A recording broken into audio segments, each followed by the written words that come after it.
तर बघा मित्रांनो, आजचे महत्त्वाचे प्रश्न आपण डिस्कस करूया। पहिला प्रश्न दिलेला आहे बालिका दिवस। तर बालिका दिवस कधी साजरा करण्यात आलेला आहे? तर बालिका दिवस हा 3 जानेवारीला साजरा करण्यात आलेला आहे।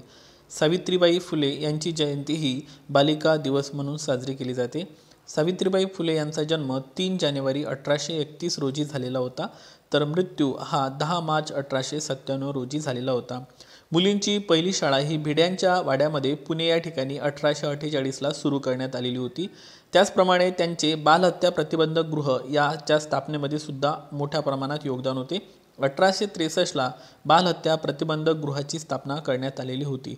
ओके, त्यानंतर महत्त्वाचा प्रश्न आहे की बाल्ड ईगल हा पक्षी अमेरिका देशाचा राष्ट्रीय पक्षी म्हणून घोषित करण्यात आलेला आहे। तर आपल्याला प्रश्न विचारला जाऊ शकतो की जो बाल्ड ईगल पक्षी आहे हा कोणत्या देशाने आपला राष्ट्रीय पक्षी म्हणून घोषित केलेला आहे? तर या प्रश्नाचं अचूक उत्तर आहे अमेरिका। चीनमध्ये नव्याने आढळणाऱ्या विषाणूचं नाव काय आहे? तर तो विषाणू आहे HVMP। तर आपल्याला याचा फुल फॉर्म विचारला जाऊ शकतो, तर आहे human metapneumo virus. Okay, so human metapneumo virus लक्षात ठेवायचं आपल्याला। त्यानंतर अणु कार्यक्रमाचे शिल्पकार म्हणून कोणाला ओळखलं जाते? तर डॉक्टर R चिदंबरम यांना ओळखलं जाते। तर लक्षात असू द्या, हा पॉईंट आपल्याला पाठ ठेवायचा आहे, कारण अलीकडेच डॉक्टर R चिदंबरम यांचे निधन झालेले आहे, त्यामुळे हा प्रश्न महत्त्वाचा आहे। ठीक आहे, त्यानंतर आणि अणु कार्यक्रमाचे जनक जर म्हटले तर ते आहे डॉक्टर होमी बाबा। अंतराळाचे जनक म्हटलं तर doctor Vikram Sarabhai. Okay, so हे सर्व पॉईंट आपल्याला इथे लक्षात ठेवायचे आहे। बघा, अलीकडेच मेजर ध्यानचंद खेलरत्न पुरस्कार जाहीर करण्यात आलेला आहे। तर मनू भाकर नेमबाजपटू आहे, ज्यांनी आपल्याला अलीकडेच पॅरिस ऑलिम्पिकमध्ये 2-2 मेडल जिंकून दिलेले आहे। तर त्यांना या वर्षीचा मेजर ध्यानचंद खेलरत्न पुरस्कार देण्यात आलेला आहे। नाव आहे मनू भाकर नेमबाजपटू। डी गुकेश जे अलीकडेच विश्वविजेते ठरलेले आहेत, त्यांना लक्षात असू द्या मेजर ध्यानचंद खेलरत्न पुरस्कार देण्यात आलेला आहे, ते बुद्धिबळपटू आहे। मनप्रीत कौर यांना सुद्धा मेजर ध्यानचंद हा सर्वोच्च खेलरत्न जो पुरस्कार आहे तो देण्यात आलेला आहे। मनप्रीत कौर हॉकीपटू आहे, यांना मेजर ध्यानचंद खेलरत्न पुरस्कार देण्यात आलेला आहे। क्रीडा क्षेत्रातला हा सर्वोच्च अवॉर्ड आहे मेजर ध्यानचंद खेलरत्न पुरस्कार। बघा, या पुरस्काराचं पूर्वीचं नाव राजीव गांधी खेलरत्न पुरस्कार होतं, जो अवॉर्ड 1992 मध्ये सुरू झाला होता, परंतु 2021 मध्ये सरकारने नाव बदलून मेजर ध्यानचंद खेलरत्न पुरस्कार असे केलेले आहे। आणि लक्षात असू द्या, चौथे व्यक्ती आहे प्रवीण कुमार, जे की पॅरा ॲथलीट आहे। तर या 4 खेळाडूंना ठीक आहे घोषित झालेला आहे। पद्मपाणी जीवनगौरव पुरस्कार 2024, तर हा पुरस्कार कोणाला देण्यात आलेला आहे? तर सई परांजपे यांना पद्मपाणी जीवनगौरव पुरस्कार देण्यात आलेला आहे। त्याचप्रमाणे महत्त्वाचा एक प्रश्न म्हणजे चॅम्पियन अर्थ अवॉर्ड 2024 कोणाला देण्यात आलेला आहे? तर बघा, माधव गाडगीळ यांना champion of the earth award देण्यात आलेला आहे। मित्रांनो, भारतामध्ये पश्चिम घाटाचा अभ्यास करण्यासाठी माधव गाडगीळ यांच्या अध्यक्षतेखाली समिती नेमण्यात आली होती। याचप्रमाणे पश्चिम घाटाचा अभ्यास करण्यासाठी के कस्तुरीरंगन नावाची समितीसुद्धा नेमण्यात आलेली होती। पश्चिम घाट म्हणजेच सह्याद्री पर्वत होय। ठीक आहे, पश्चिम घाटाला दुसरं नाव कोणतं आहे? सह्याद्री पर्वत।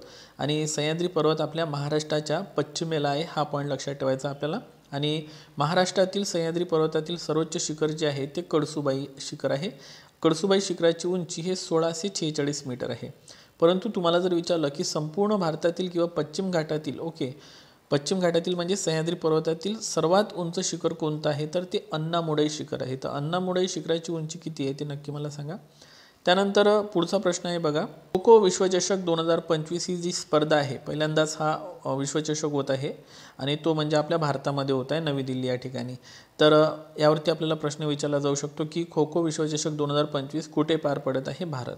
आणि खो खो विश्वचषकाचे ब्रँड ॲम्बॅसिडर म्हणून सलमान खान यांची निवड करण्यात आलेली आहे। येणाऱ्या पोलीस भरतीकरता आपल्याला हा प्रश्न पाठ ठेवायचा आहे। आणि खो खोमध्ये एकूण 9 खेळाडू असते एका टीममध्ये, हा पॉईंट तुम्हाला लक्षात ठेवायचा आहे। जागतिक ब्रेल दिवस हा कधी साजरा केला जातो? तर जागतिक ब्रेल दिवस हा 4 जानेवारीला साजरा केला जातो। लुईस ब्रेल यांनी ब्रेल लिपीचा शोध लावला होता। ओके, लक्षात असू द्या की जे अंध लोक आहे त्यांच्यासाठी ही लिपी वरदान ठरलेली आहे, महत्त्वाचा पॉईंट आहे।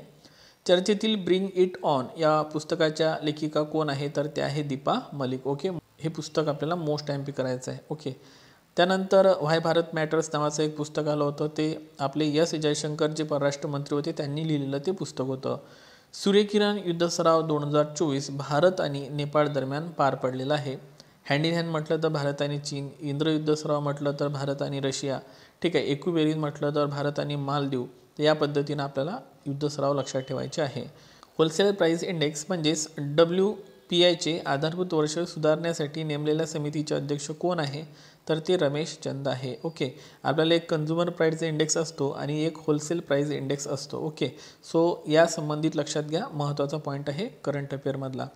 UIDAI म्हणजे युनिक आयडेंटिफिकेशन ऑथॉरिटी ऑफ इंडियाचे नवीन CEO म्हणून कोणाची निवड करण्यात आलेली आहे, तर भुवनेश कुमार यांची निवड करण्यात आलेली आहे. Okay, unique identification authority of India, आणि याच्यामार्फतच लक्षात घ्या आधार कार्ड वगैरे सुद्धा दिले जातात. भोपाळ वायू दुर्घटना 1984, तर ही जी दुर्घटना झाली होती लक्षात असू द्या, ही जो एक वायू होता मिथाइल आयसोसायनाइट याच्यामुळे झालेला होता, महत्त्वाचा पॉईंट आहे. आणि एक मिनामाटा रोग आला होता जपानमध्ये, तो मर्क्युरी आणि पारामुळे होतो. तर असे आपल्याला प्रश्न सायन्समध्ये पण विचारले जाऊ शकतात. आणि भोपाळ वायू घटना सध्या करंट अफेअरमध्ये न्यूजमध्ये आहे, त्यामुळे हा पॉईंट आपण कव्हर केलेला आहे. आणि आजचा महत्त्वाचा प्रश्न आहे इस्रोने स्पॅडेक्स नावाची जी मोहीम पाठवली होती, जी की PSLV C60 याद्वारे पाठवण्यात आली होती. तर अलीकडे एक न्यूज आलेली आहे की या मोहिमेसोबत आपण कशाच्या बिया पाठवल्या होत्या, तर चवळीच्या बिया पाठवल्या होत्या. हा एक पॉईंट लक्षात ठेवायचा आहे. आणि इस्रोबद्दल माहिती, इस्रोचा फुल फॉर्म आहे इंडियन स्पेस रिसर्च ऑर्गनायझेशन. स्थापना 15 ऑगस्ट 1969 झाली होती. बंगळुरू कर्नाटक या ठिकाणी मुख्यालय आहे. आणि सध्याचे जे अध्यक्ष आहे ते आहे S सोमनाथ. तर इस्रो स्पेस संबंधित काम करते. संरक्षणासंबंधित DRDO ही संस्था काम करते, जिची स्थापना ही 1 जानेवारी 1958 आहे. मुख्यालय दिल्लीला आहे. आणि DRDOचे जे प्रमुख आहे सध्या ते आहे समीर V कामत. तर हे होते आजचे महत्त्वाचे प्रश्न. व्हिडिओ आवडल्यास लाईक करा आणि मित्रांना शेअर करा. Thank you so much.